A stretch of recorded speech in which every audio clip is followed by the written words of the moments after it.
Hi, my name is Mohammed, and I'll be presenting to you operant conditioning and how it relates to stress and productivity.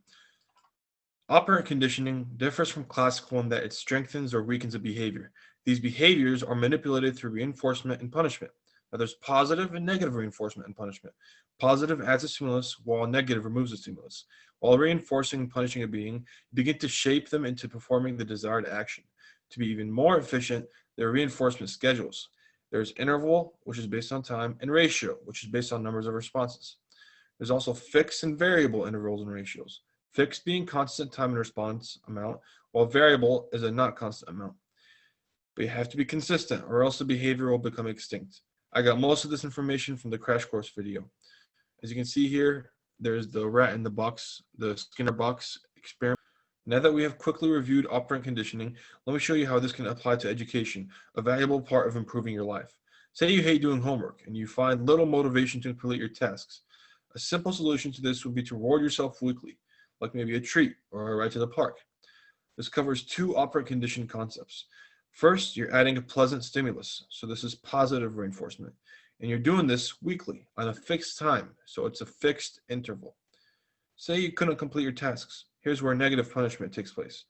Say you scroll on Instagram too often, but you enjoy it. You could remove this pleasant stimulus by deleting the app for a certain amount of time. This would be negative punishment. The most important thing, however, is to be consistent, because without consistency, the behavior becomes extinct.